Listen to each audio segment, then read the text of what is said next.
T minus 5 minutes.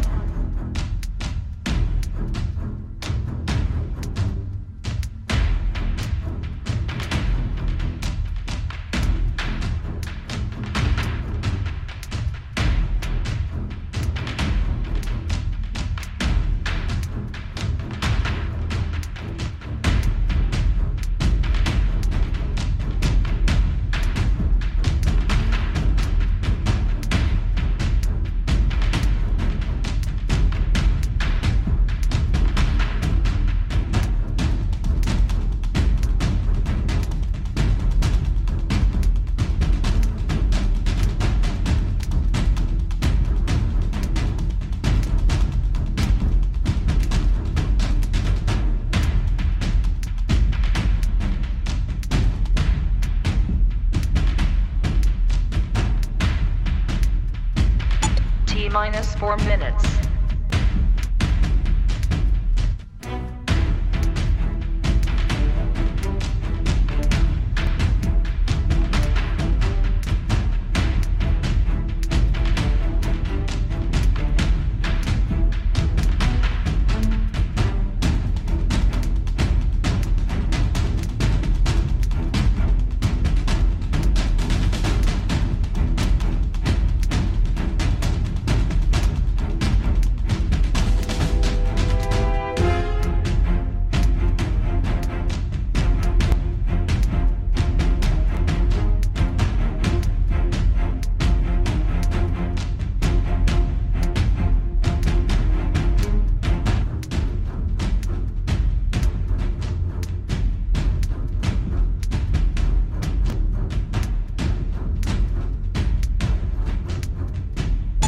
T minus 3 minutes.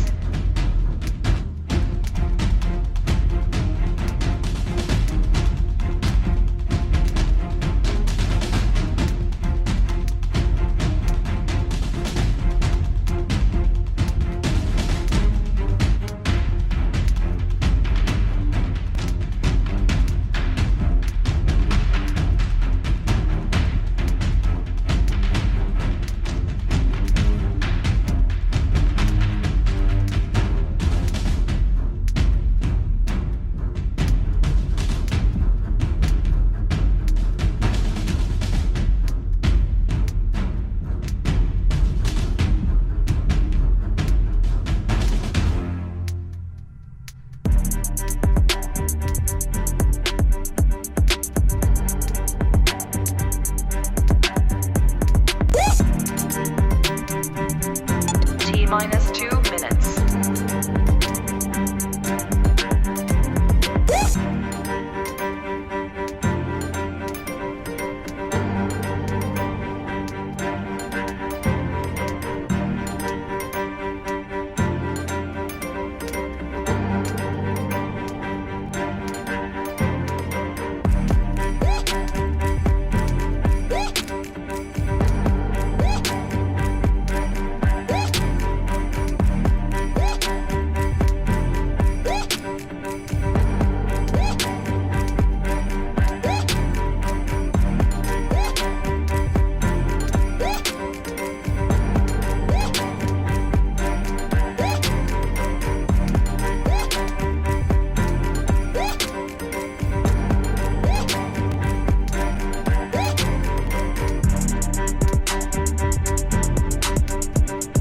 T minus 1 minute.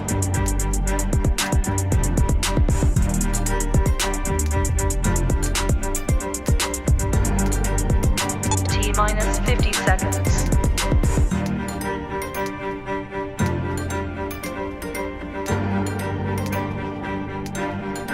T minus 40 seconds.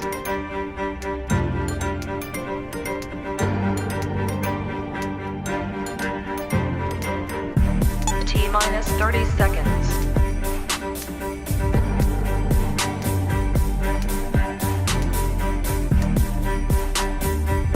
T minus 20 seconds.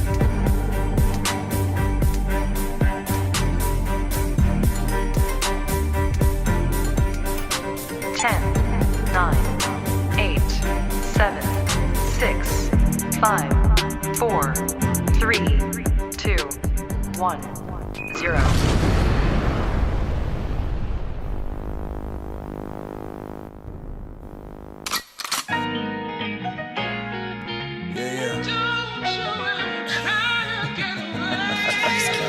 Yeah, look, black and blue lines.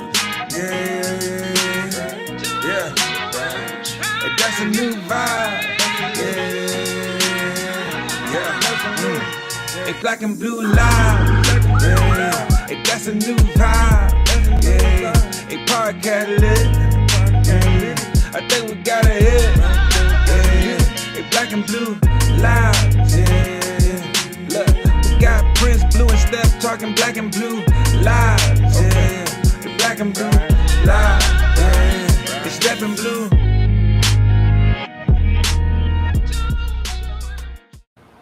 Hey, what's going on, everybody? What is up? It is the Black and Blue Lives podcast. I'm your host, Dr. Prince Blue. That is my homie, Sergeant Steppe, and we are bringing you our our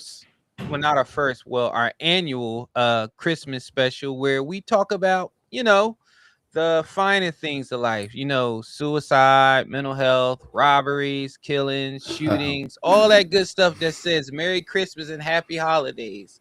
We're going to address all that, and we're just going to, we're going to have some fun, but we're also going to give you the truth about what happens around the holidays, especially for law enforcement officers and for the people that they are tasked to protect. So we're going to get into that. What's up, Steph?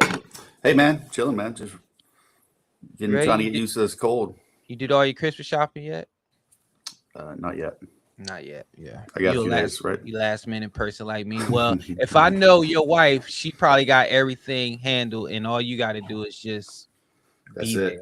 That's it, man. We got good women, right? Like we don't have to worry about nothing. Like we just show up. Yep.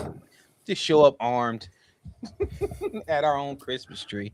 Just protect the tree, just the trees and the presents. That is it. But Steph, you and I, we did this job for a long time, and people don't understand the holidays are really, really tough for police officers, because not only do we miss things at home, we miss our own holidays and our own time to be with our family, but then we have to also be out here and go to calls where people have the opportunity to be with families and they decide to act like knuckleheads. Yeah.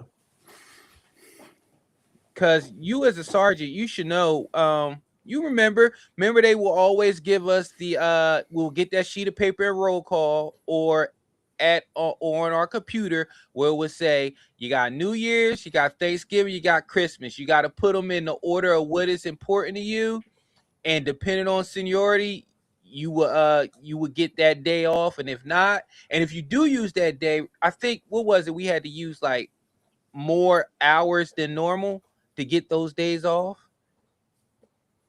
No, I think it was just straight time for time. Yeah.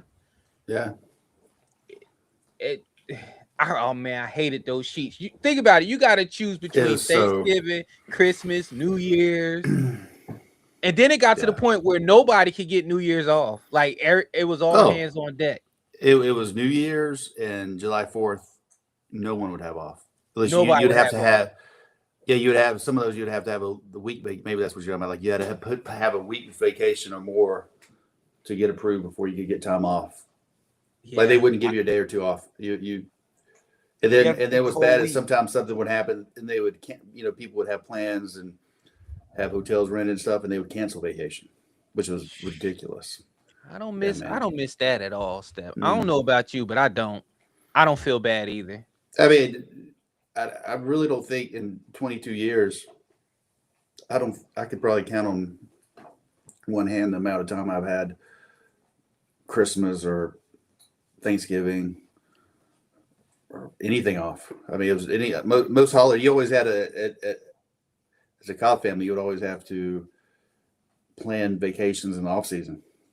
Facts. And the one thing I used to always do, see, this was the gift and the curse of third shift. With third shift, you had the mornings off. So it worked out for me because, of course, I would be home for the gifts and all that stuff. And then I go to work at night. So even Thanksgiving, I'll be home to eat and stuff like that. And then I just got to take my nap, take a little power nap, and then get up and go to work.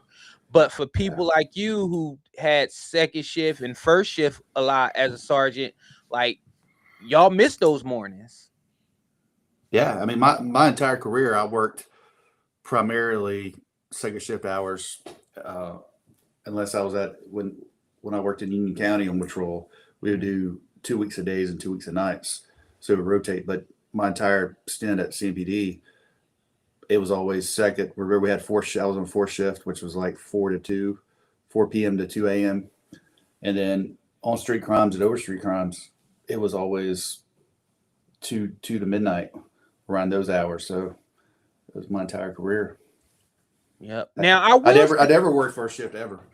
So unless we had an operation or something, but I mean, just like a sign of first shift. I didn't want it. I wanted to be where the action was at. It was second shift. yeah, you was Riggs before Riggs was Riggs. But the one thing I will say, Step, like any type of holiday or anything like that, the neighborhood took care of us. Like you would see all types of food in the break room, gifts, like goodie bags, all types of stuff, because they knew, that we were going to be away from home. So I will say some of the people in Mecklenburg County, especially in Eastway, like the Nodi area, the Plaza Midwood area, Clemson Avenue, all that stuff, they took really good care of us. The local businesses took care of us. They made sure Yeah. we had food and stuff like that. So, they tried to make it as warming and as, comfortable as possible for us. So that was the one good thing about it, because people do recognize, what we had to do while others get to be home and stuff like that. And then we, let's just get into it. Let's start talking about, how, holidays amplify stress and burnout, mainly because think about it. You're you're already away from home, and then you get a call. Like I remember I got a call, Step. It was about, I want to say it was 2 days before Christmas, or was it on it? It was one of them, but a father had called on Eastway Drive. I'm sorry, on Central Avenue, and he had said that he was robbed at gunpoint, and they stole. I remember this. They stole $1,323 off of him. Damn. And I was like, man, that's a lot going on. I was like, man, that's crazy. He was like, I'm not gonna be able to pay my rent. I'm not gonna be able to get my kids Christmas presents, blah blah blah. And then just something was off. Something was off about his whole story, because number one, he was like, I'm going to need. He was like, will I be able to get a report, because my landlord is looking for this rent, and I need this report to let him know that the reason why I'm not paying the rent is because I was robbed. So I was like, that's weird. That's the only thing you're concerned with. You're concerned worried. with You just getting a got note. robbed, and you're worried about that. Yeah. So I was like, where you live? And he told me where he lived, and I looked up the apartment complex where he lived, and I was like, how many bedrooms you got? He told me, blah blah. Guess how much his rent was? The amount that got stolen. And guess what was 3 businesses down from where he got robbed? ATM? Arcade. Oh yeah. And for those who don't know, the arcades in North Carolina, they're gambling spots. So of course I go in there and I talk to the manager. He said, man, that guy's been here all night. So I come back outside and I was like, you want to tell me this story again? And he was like, yeah, I was coming to blah, blah, blah. I was like, look, man, it's cold. I'm already pissed off, and you're lying to me. Did you gamble your money away? And before you answer, I want you to know that I spoke to the manager of the arcade, and I saw the footage. You was in there all night. Did you gamble away the money? He dropped his head, and he was like, yeah, I gambled it away, and, blah, blah, blah. I was like, well, guess what? Not only are you not getting a report, but you're going to have to go home and explain to your wife and kids why you can't pay your rent, why they don't have gifts, or I can arrest you, You could call them from jail and tell them that the reason why you're jail because you made a false report because you were gambling all night. You gambled away all your money. Now you can't buy gifts. You can't pay rent, and you got to explain to them what happened tonight. So he was like, "I'll just go home and I'll just explain to him." I was like, "Good answer," and he walked off. But that's just one of the calls I vividly remember around the holidays. People get really goofy, and people get really ungrateful, and people don't realize how blessed they are. And people don't realize how selfish they can be when it comes to others. No, you're right. It's like it's just wild to me how stuff like that happens, and then they expect for us to clean it up. Like, I'm supposed to pull a robber out of thin air. You're giving me a bullshit ass description of the suspect. Like, for somebody that just got robbed at gunpoint, you don't look too shook to me. I'm like, so what is it about the holidays, Step, that make people so damn goofy, especially Christmas? I don't know, man, but I think a lot has to do with it getting dark early. I mean, the depression from the summer solstice. When it starts, people Not get the depressed. summer solstice. Well, what's in June? It starts going down from there. But I mean, shit. Today at 5:15, it was dark, man. I was like, man, if it was the summertime, I'd be out laying by the pool, be working out or something. And I'm just like, it's just different, man. It gets dark early. The holidays. A lot of people don't have people, or they remember people they lost, and it just brings back a lot of trauma for people, man. They get depressed because they're not out getting that vitamin D. That vitamin suns, D. The suns will go. We all remember. Step, was you there? And you was there when we had the first team office that was in the shopping mall, right? Yeah. Remember where the guy next door to the that owned the shoe store? Remember we found him hanging from the ceiling? Yeah, I heard about it. I wasn't there though. Yeah, he was hanging from the ceiling. Yeah. Holidays. Yep. Wrote a note, owned the business, hung himself right next to the police station. We see this guy, we waved to him. He used to bring us food and all that other stuff. He would take care of us. He would send pizzas. And then when it came down to it, he couldn't even tell us that he needed help. He just took himself out. Right next door. Right next door to the police station. Yeah, I mean, it was around the holidays too. The dude was dead, like up in the rafters. Mm-hmm. Do you remember that? Like, it took him a while to find him or something. Like, was that him or is that a different one? Like, no, that was him. He was up top. Yeah, and it took him a while to find him or something. Like, yeah, he was inside the damn what you call the things? The panels. Like, yeah. Yeah. It was. And we're saying these stories like matter of factly, but this is the stuff that police work does to you. Like, you rationalize it and you become desensitized to it, and it's like I'm reading Goldilocks and the Three Bears just to the talking people. about, like, we're talking about this like it's just like somebody that worked at Chick-fil-A is talking about a bad sandwich that was made one day or something. Like, it's just that common to deal with death and destruction and trauma. I mean, it's a daily occurrence. So, I mean, knocking on a window and seeing a son look through a window, and he could clearly see his mom's legs on the floor because she's been dead for 3 days. Like, he can't get in, and you could see her legs past the dining room table. Like, these are the things that you see during the holidays, and it's like you just don't know how to process it. Or you go to a call where somebody died at an old folks home, and now you got to deliver that news a couple days before Christmas. Like, these are the things that you see, and then then you got to deal with somebody that's lying about being robbed, and then you have to be professional during all that. And sometimes it's just hard because sometimes you just, especially with people that lie, you just want to call them out on their bullshit, and you want to just say everything to them in the world, but you have to remain professional. Yeah. And then your point too, then around the holidays, the Christmas, you miss out on Christmas parties. Your family's going to them by shelf, or the family's having Christmas and you're not there. And it's just, and people don't realize, man, a lot of these younger people that get on, I remember it started maybe 10 years ago, like when these young people, they're like, no, I had to work last Christmas. I should get off this Christmas, especially as a supervisor. People would come in, and I really wish I could give everybody Christmas off. But the problem is, I'm like, dude, like, or like, oh, I got to work Friday. That's my birthday. Well, birthday.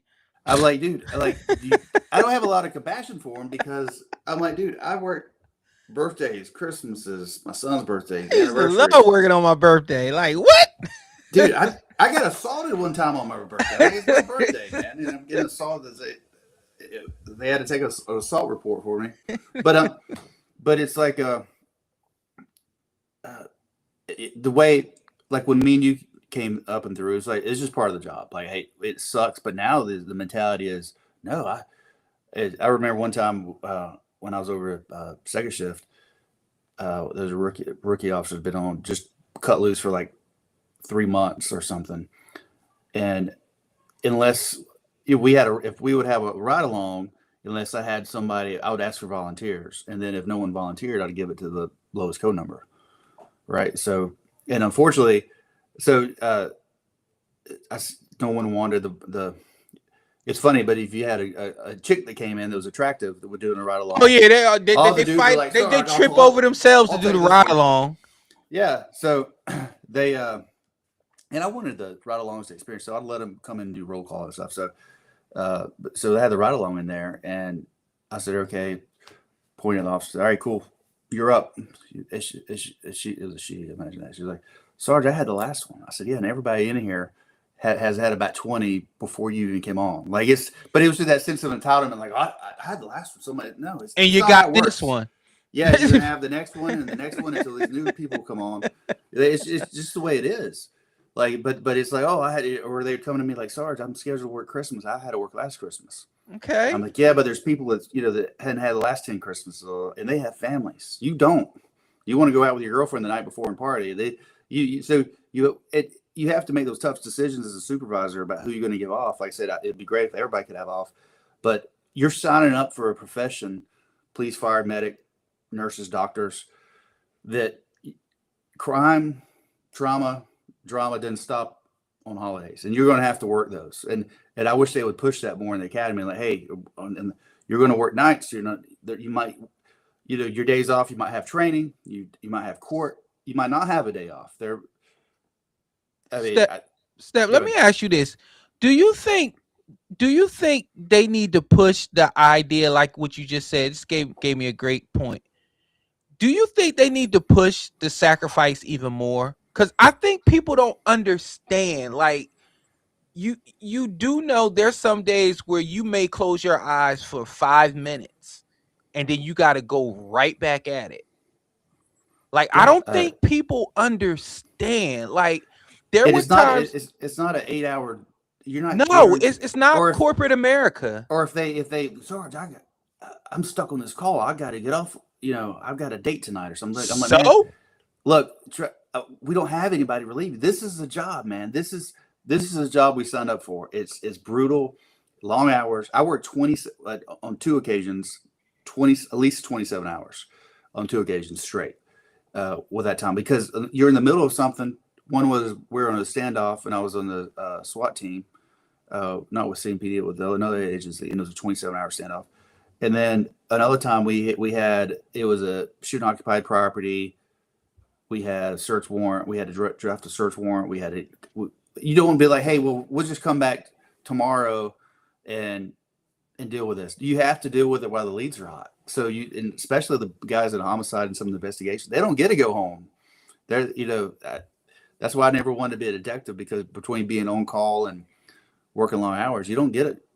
But it's part of the job. You can't sign up to be a detective and complain because the job. Like, you can't be like, well, I need to go home and sleep, or you're part of the riot unit. How many times during RNC or the DNC or the riots where they're like, all right, y'all go home, shower, take a power nap, and be back in 3 or 4 hours. Oh, them riots. The checks were nice, but man. Oh yeah, we were working 150 hours a week, Yeah, we were the working like checks, 16-hour the food. It was nice, but it's nothing worse than remember Step, because you and I would do this. Why even go home and go to sleep? Like we would go home like Oh, people, yeah. no, Because a lot of people wouldn't. They would just go to their car and take a nap, or they take a go to the nap. team That's what I office. did. Put your seat back, Yeah. set my alarm, make sure I'm up, and just walk right back to the damn warehouse.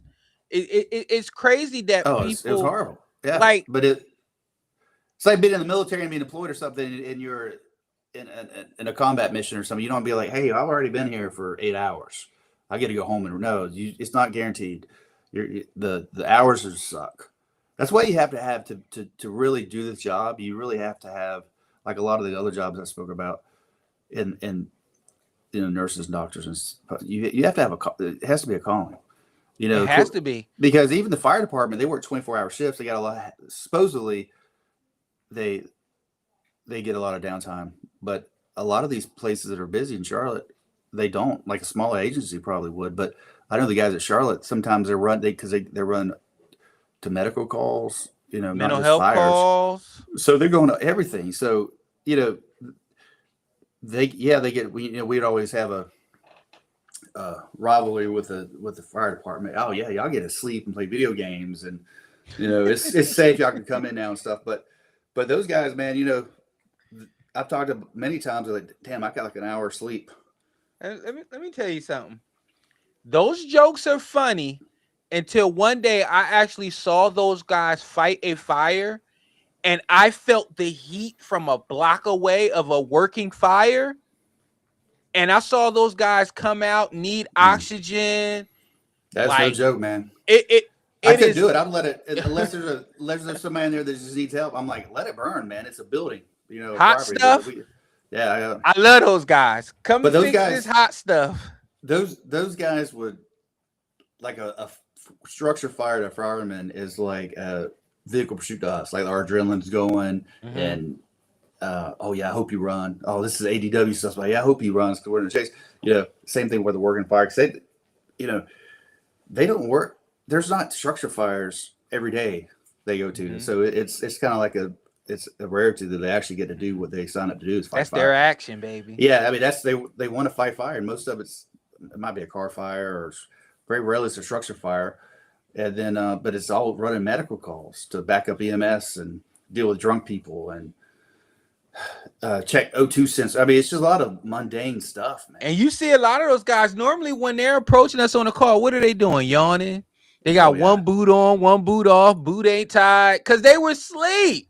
I always hated too, like second or third shift, you'd be out with a drunk person who was just one of the homeless people, and you hated like they were just like laying in the damn. Remember Chili Willie before you got hit? Oh, Chili Willie laying up at the damn street and like, damn, I gotta call medic, and you hated to do it because when you call medic, they're going to dispatch fire and they're going to get out of bed. It's midnight or 2 a.m, and God, but you can't just leave them there.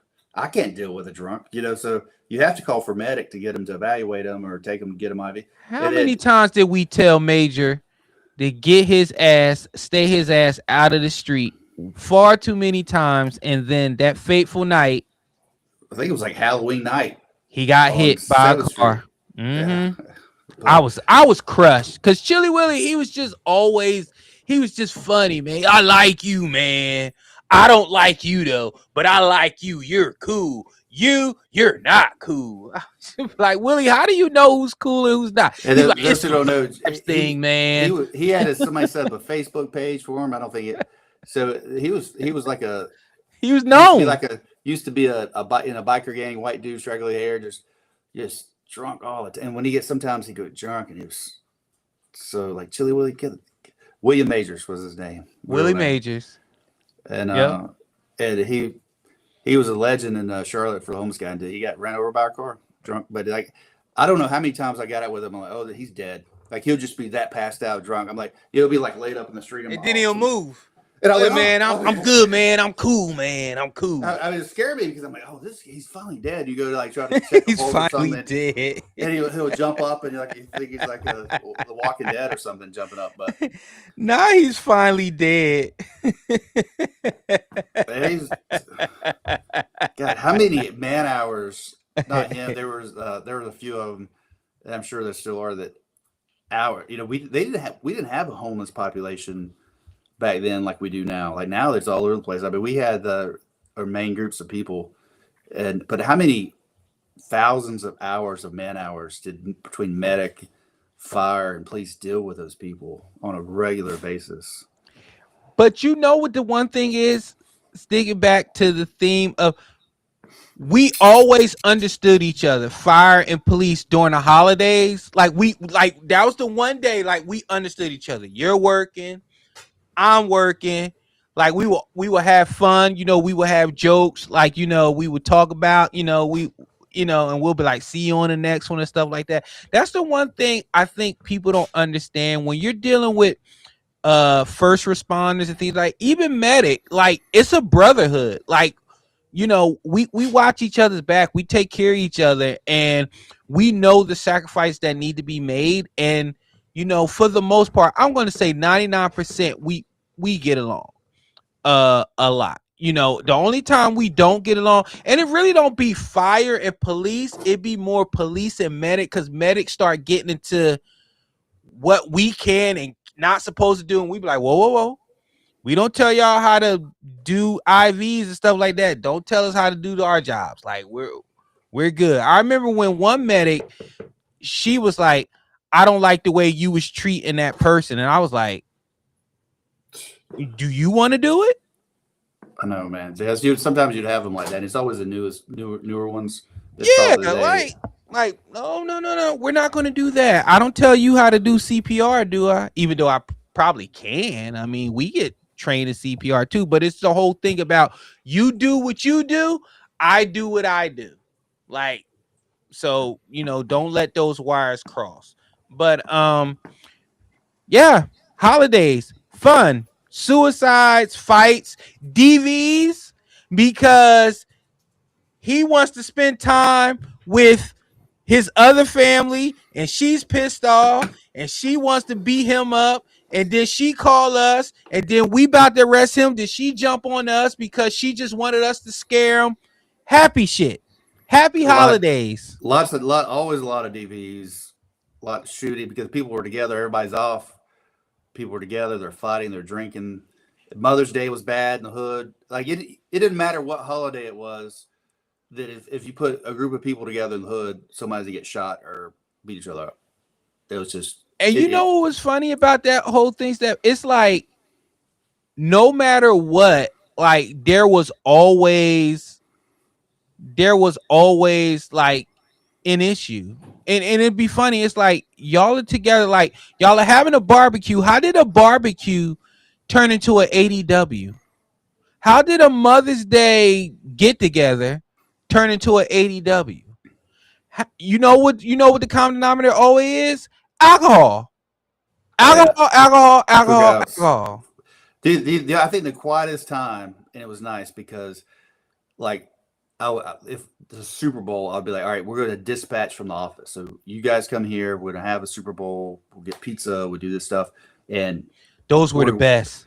And for the most part, at least for the first part of the game, everything was quiet because most everybody, even the bad guys, are watching the Super Bowl. Yep. They don't want to start no shit until after the Super Bowl. Yeah, and then towards the end, here comes the DV, the drunk people, and people were fighting over the game. And but it was almost guaranteed you could watch you'd get a call and a wreck or some of these guys would go. But then after the Super Bowl, it was like wrecks, the DVs, fight, drunk. Everybody was just the best ones. That remember where it would be like really bad weather.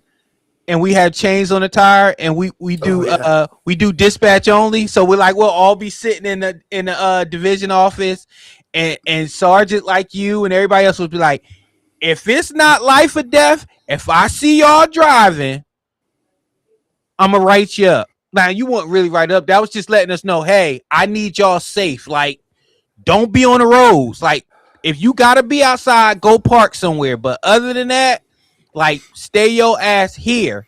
And we used to love that. It would be like fire. Like, we'll get dispatched to a call. We'll ride 2 men or whatever the case may be. And then we'll come back to the office and we'll just hang out. When they had Katrina, there was a gas shortage.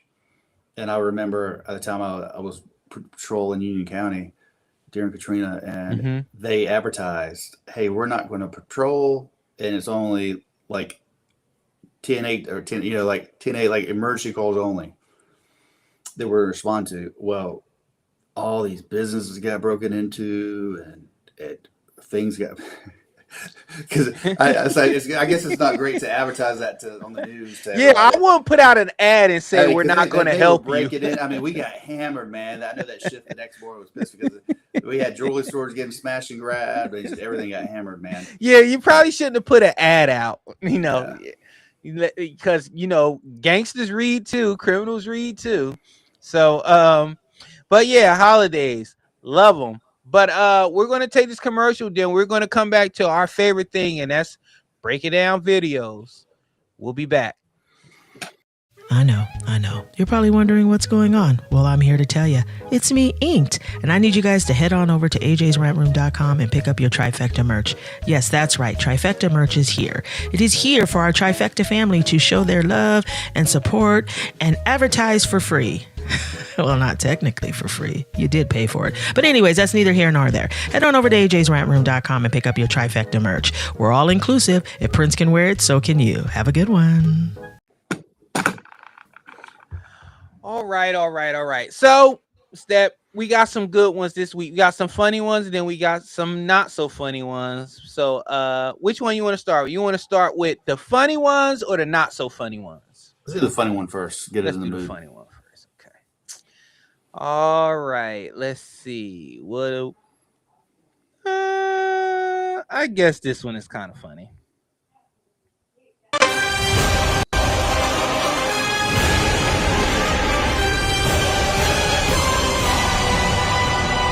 Oh.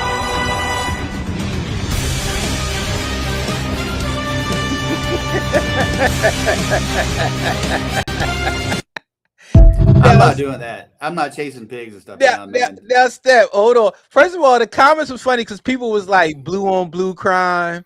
Like, why are you chasing your brothers? Like, there was some good jokes in the conversation. But Step, you was in Eastway. You knew we dealt with this every Thanksgiving. What would we have to call in the morning? I don't know. Oh, dead chickens? No, remember the turkeys? Remember the turkeys would get out? Turkeys would get out, but on the it was a house on Central, like I think it was Central and Eastway. He had his own turkey coop. Oh, and yeah. For some reason, he would let the damn turkeys out, Like and on it purpose. would be like it would be like turkeys on the street because he would he had a scanner and he would hear us calling in. It would be like, "Hey, headquarters, damn that, yeah. We got turkeys again at Central and Eastway."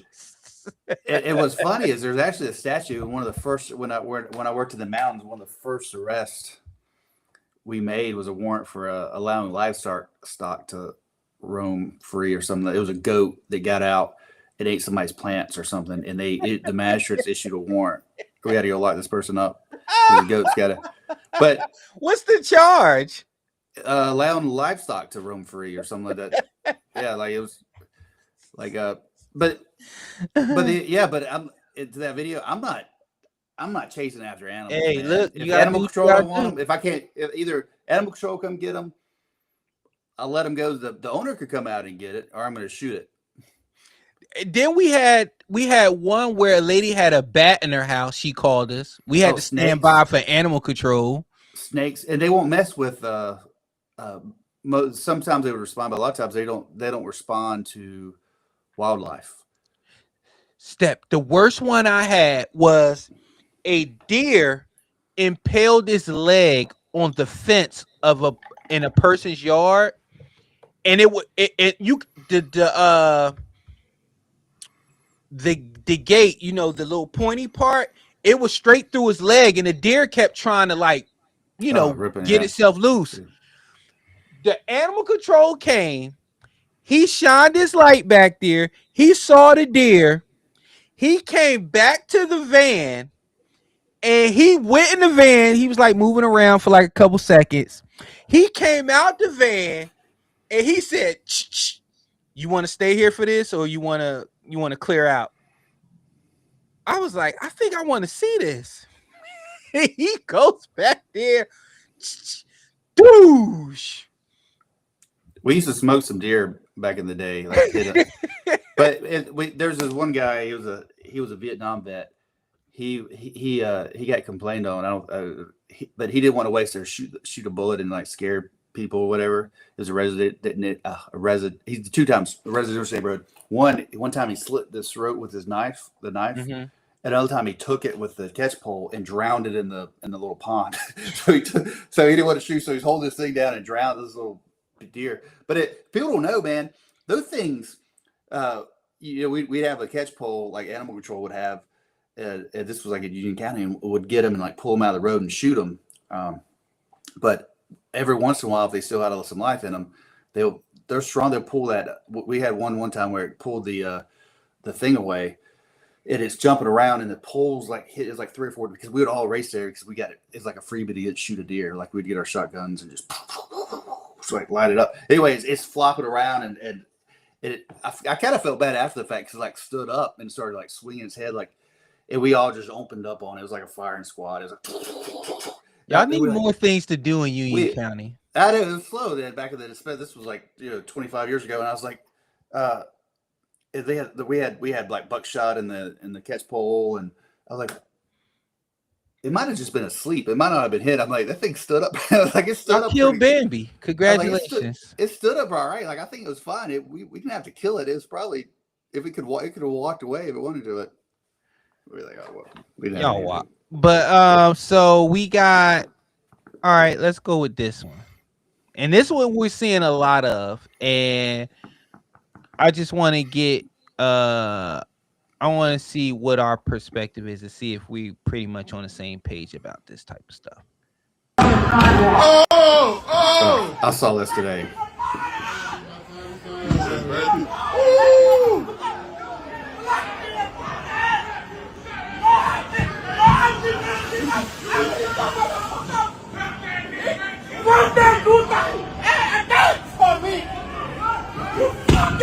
Damn!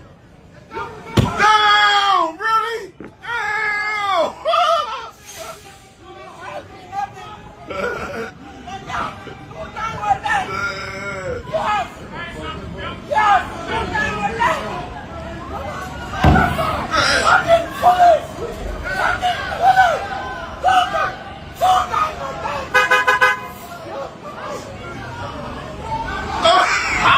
Oh shit.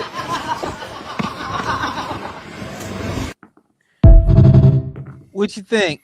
Well, number one, whoever that officer has no credibility in that neighborhood. They're like, he's a little bitch, is what they're going to say, and we could get street cred and try him. So number two, talk about an officer safety issue with you're strapped in your car with this guy. He might be a known homeless. I don't know what his deal was or the backdrop of the story, but you don't let someone. He's obviously aggressive and mad. He could have had a weapon. If he did, you're done. You're stuck in the car. You never want to be in the driver's seat with the door closed with someone approaching you. Well, the first thing is to get out. That way you have that door would have met his throat. Oh yeah, and two, you're letting this dude bang and you're not even mad at the car. There's plenty of charges to probably disorderly conduct if he's drunk or high. You charge him with intoxicated disruptive. You could do damage to property. You could do. I mean, there's things you could do. But of course, it's San Francisco, which says a lot. But the thing you don't do is just sit in your vehicle. It's a death trap. Everybody says that vehicle.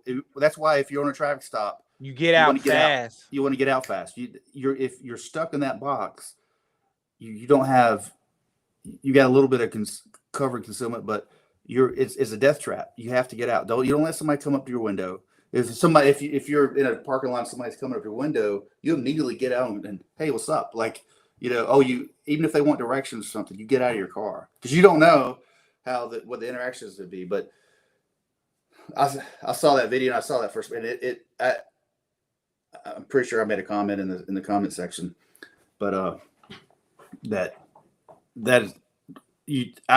I can't imagine someone doing that to one of our cars and us just staying in the car. Like, I don't know if the officer was scared, if he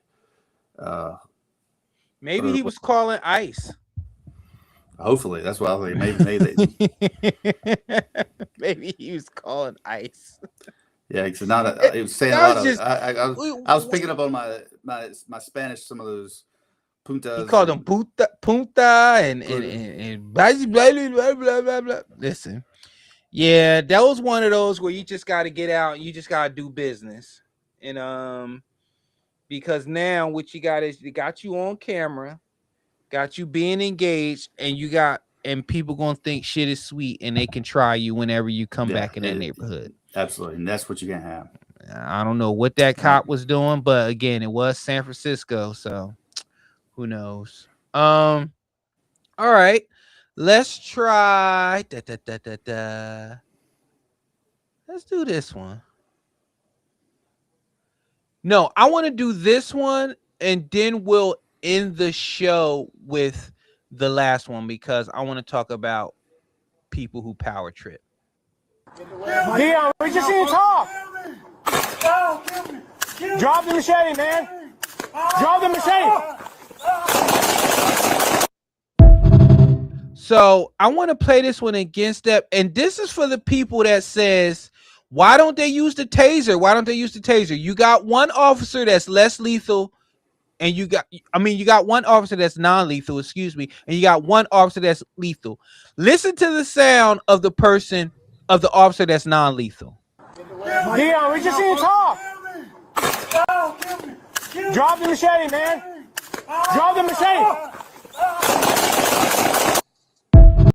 Did you hear the Did you hear that? That was the officer that was non-lethal. You know why he said because he knew that taser wasn't doing shit. He needed to transition, and it was too late. Thank God his partner had lethal. And that the officer who had the beanbag rounds and the shotgun, he never even got his gun out. That shows you, in my opinion, it is. You guys look like there are three officers. See, you don't have a non-lethal. You have because so you had one guy with a taser, one guy with a beanbag round, and one guy lethal. If that lethal doesn't work or you have a misfire or jam, those other two guys were screwed. Chopped. It's a machete. It's not like he's got a stick or something. This guy's got a machete. So one good swing, you're done. Well, ideally, like try to bring your car in and get covered and concealment behind the car, so you can try to negotiate. Then once you get a couple of people there, you have some mobility, some cover. You could try the non-lethal, but just in an open area like that and that close, no. You need. I don't. We've all had misfires or sometimes the guns don't work. Or sometimes you don't work because that's a stressful situation. I mean that's the thing. If he goes, you're betting your life on your partner. And people don't realize that might be a call. Like, we were on calls before. We don't know the other officers on call. It's out of team. You never even seen them before, and you're on these calls. You don't know. You don't know. They can have a 9,000 code number. Like you just don't know. Yeah. So then, I'm going to bet my life. This guy's either going to chop my head off, or what if this guy decides not to fire because he has a misfire or drops mag or gets scared? Or what if he was a C student at the range? Like, you don't know. Dude, don't. Because it shows you. I mean, we've seen in many of these videos, it's not you shoot one round and they just fall down and give up. You have to put multiple rounds in people sometimes. And so these people are jacked. They're on stuff. They got stuff in their system. Drugs, the mental health people. Those are some of the worst people to have to fight, because a lot of times they don't feel pain. But we do. yeah, but that's a dangerous situation. So ideally this guy obviously suicide by cop, but you have to remember, if the guy's saying kill me, he doesn't mean that he's not going to hurt you to make you kill him. You see those videos and people like, well, I don't want to hurt you, I don't want to do anything, and they end up killing I do to get killed. Yeah, so you like that. Yeah, they want to die, but if you don't protect yourself, they may kill you. Yeah. So it's. I can oblige. I can oblige in those scenarios. Yeah, but you have to be ready. Like, no, we all have our guns out. Hey, it's no tasers at that point to be ineffective. The guy had a big thick coat. Beanbag round's a good idea, but not with three dudes. I want something between us. Yeah, he would have been Swiss cheese. Listen, people. You have to. And that's We're not why apologizing. They're like, oh, he had a machete and they shot him 10 times. Well, that's why you shot him 10 times. Great. Yeah, I mean, because you got forward momentum. He's coming at you, and the beanbag bounds didn't work. The taser didn't work, and it was only left for that one officer. That may or may not be a good shot. So it's wild. Okay, so this last one, Step, I think this one, you know where we're going to land on this one, but let's talk about it. I just got off work on my way to my daughter's graduation. I'm a drug recognition evaluator, and there's a couple concerning things. I'm going to run you through a few tests. Oh, I'm not late for my daughter's graduation. I still got to change into some clean clothes. Towards I my work 15 hours a day, so. There you go. Yeah. Zeros. You were telling the truth. So you're showing a lot of signs of stimulant use. So I get nervous around God. But I've never given you a reason to be nervous, right? Oh, you already know. You're Step, we've all been there. Sometimes you just don't have anything. Yeah. This is where ego meets bad training meets you just don't know when to give up. Because once he blew zeros, what else do you have? She talking about I can recognize. This is when you think because you're trained in something, it means you can't be wrong. Or like you have to flex that I'm a drug recognition officer and right now you're giving me some bad vibes. He literally, listen to what he's telling you. I just worked 14 hours. I am tired. And then I'm on my way to my daughter's graduation. I'm in a rush. And now I'm on the side of the road and I'm anxious. I'm more stimulated and I just passed your sobriety test. And Now you're getting agitated, which makes me a little nervous. Step again. That makes her nervous. Him. He's not even agitated. He's like, I mean, he's like. And Step, what if he was? Don't you think he has a reason to be a little bit agitated? Yeah, people get agitated. I blew zeros. Why am I still here? Yeah. Why are we still having this conversation? Now, I don't think. Go ahead, Step. Yeah, I can't. You know, his demeanor is normal with someone that's. But I would definitely. She's trying to, I don't know the camera, but now you're making me nervous. Why is he making you nervous? Because he's frustrated because he blew zeros and he passed his sobriety test. And he's got somewhere to go. I mean, I don't know why that's making her nervous. He's not giving any pre-assault indicators. He's not aggressive. He's not anything. He's apologizing. He's not anything. He's letting her know, like, please, I have to get to a certain spot. But we're going to see. Are you going to be cooperative? Yes, you are under arrest. I can't call my daughter, tell her I'm not going to make her graduation. Oh, my God. Try to relax here, okay? You're not going to make it in time. Please let them know. I can't let you know. We have to... Please, I promise you, I'm not impaired. We're impaired by prescription medications. I'm not impaired. What prescription medications? What prescription medications? She didn't find a prescription bottle. He didn't say I took anything. He literally said, I've been working 14 hours. I am drained and I'm on my way to my daughter's graduation. What prescription? Now I can see if she found a prescription bottle with no name or something like that on. He had none of that. Step. I know, and everybody's on some kind of prescription. But the thing is, you can be arrested for DWI. Correct. But you have to be appreciably impaired. Just because you're on medication doesn't mean anything. You still have to fill sobriety. You could be on medication and pass everything and not be in trouble. You have to be appreciably impaired on those medications. So she might be picking up as a DRE, drug recognition expert, picking up indicators on medication, but that alone. And I think he said something about past your sobriety. I don't know if she gave him sobriety test, but you'd have to. You can't just be like, hey. Yeah, they only showed the breathalyzer, so I don't know if he passed anything else because for those who don't know, the breathalyzer is just one part. There's other things that they have to do. And then what they have to do is very rarely in 22 years did I ever see, unless there was a major wreck involved, to see someone arrested for DUI under prescription meds or correct.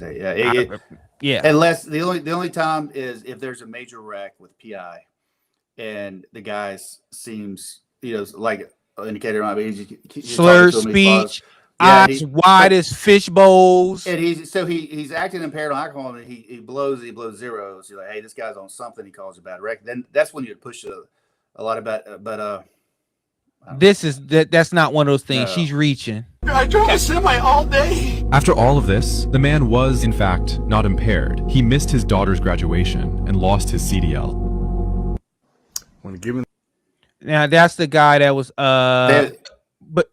go ahead, Step. And also what they would have to do is they would have to say failed sobriety, articulate it just like a DWI arrest, and then get a warrant, compel him if he doesn't offer it for his blood. For blood, they'd have to do a blood test, and then that sometimes that could take 6 or 8 weeks to come back. It's a lot of work to do that. I mean, look at him now. He's in his video. He looks tired. No, this is not him. This is a guy who. I was like, this guy looks tired. Like he looks he's a jujitsu guy, and he like does reaction videos and stuff like this. But listen to what he had to say about this officer. the opportunity to be a hero, you chose to be a villain. Lately, I've been seeing a lot of cops doing some awesome things lately, showing a lot of compassion. Woman, you're not it. Did that make you feel powerful? Because you don't have power. You just felt silly that you were wrong. And instead of just being like, oh, I'm sorry, please hurry and get to your daughter's graduation, you have to ruin the day and take away a moment that he can never get back in his life. I heard that he got a good lawsuit out of this, and I hope you're fired, and I hope this follows you around forever, because you're just a bad. Now, Step, I did look for all of this, and there was nothing speaking on the lawsuit, anything like that, but it did pick up steam on social media, and people like they wanted her department to answer, and her department would not answer back and things of that nature. But yeah, and this hurts the officers that actually show compassion and show a little bit discretion. But this also, I wanted to speak to the entitlement of citizens also thinking, because they see one officer show discretion for something, they think that all officers should show that same discretion, and that's not the case. Discretion is on a case-by-case basis, and it depends on a lot of what that officer can and cannot do, what that officer will and won't do. And also, you don't know what their department is pushing. Like before, remember, you could step on a crack pipe and say, "Get out of here." Yep. You can chuck a dime bag. We used to do it all the time, man. You do it all the time. But and there could be some that video that we didn't see where he correct or something, or it could have been a Sunday and there's no graduation. I mean, but just I'm just going based on what we have snippet of video. Yeah, it's some officers do power trip like that. We know this. We know this. If you make an arrest for impairment and you don't have alcohol, it's really hard to articulate the PC for an arrest, because you have to have probable cause. You can't have an assumption. Well, I think you're on prescription medication. Alcohol on the breath, open containers. You have to slurred speech. You have to red glossy eyes. Because people show indicators of all the time with pupils and stuff being on a upper or downer or something. But if they're not impaired, you can't do anything about it. In North Carolina, there's not.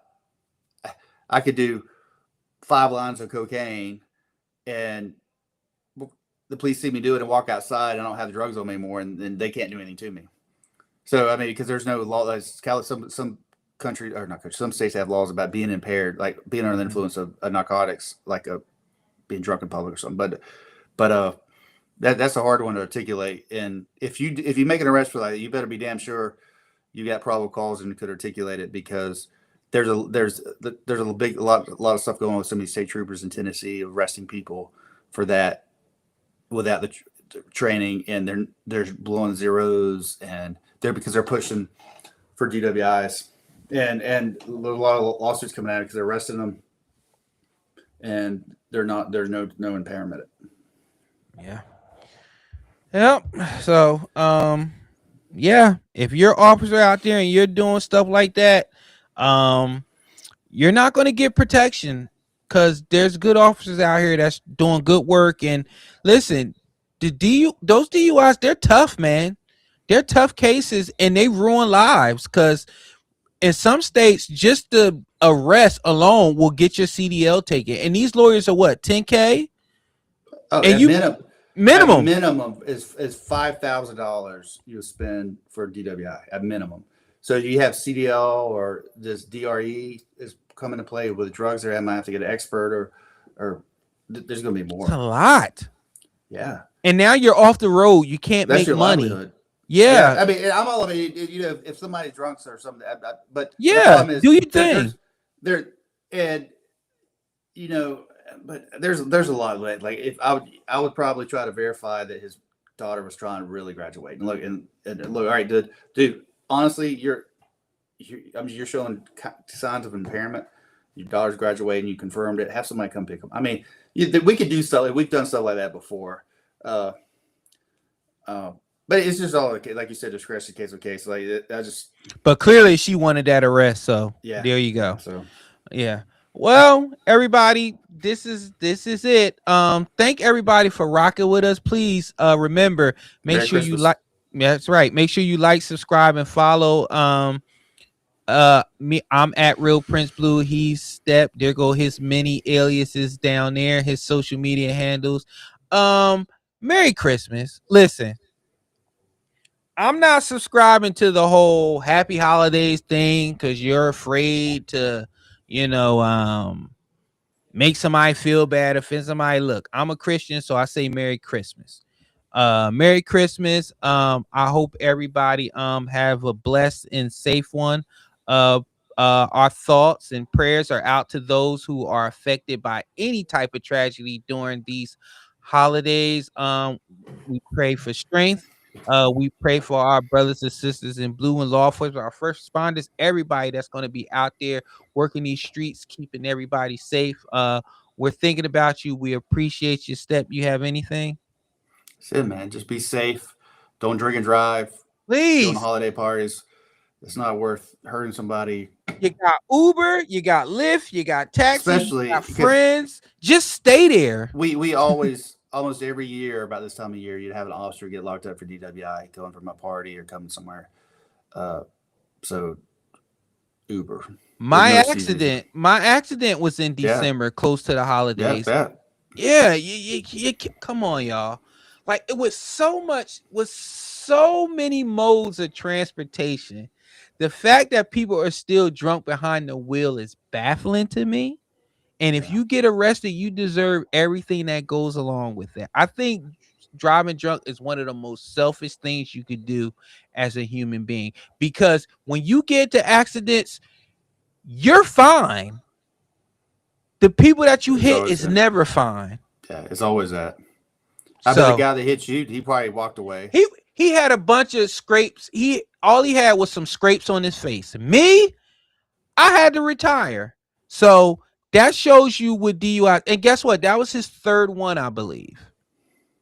Wow. And then he still didn't get any time. He got probation. Of course. There you go. So thank you, everybody. We won't be here next week because next week is Christmas. We're going to enjoy the holidays.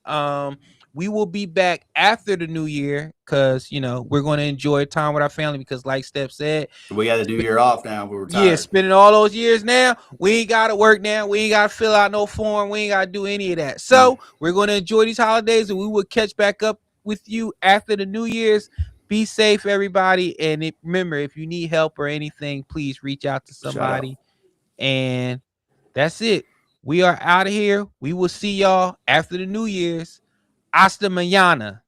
That's Spanish for see you after the New Year. Merry Christmas. Please not.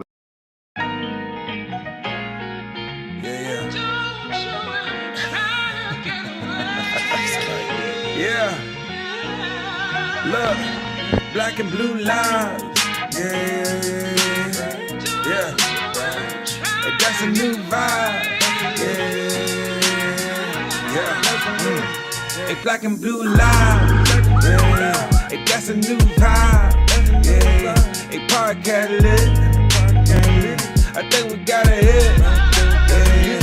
Hey, black and blue lives. Yeah. Look, we got Prince Blue and Steppe talking black and blue lives. Yeah. Hey, black and blue live. Yeah, it's Steppe and Blue.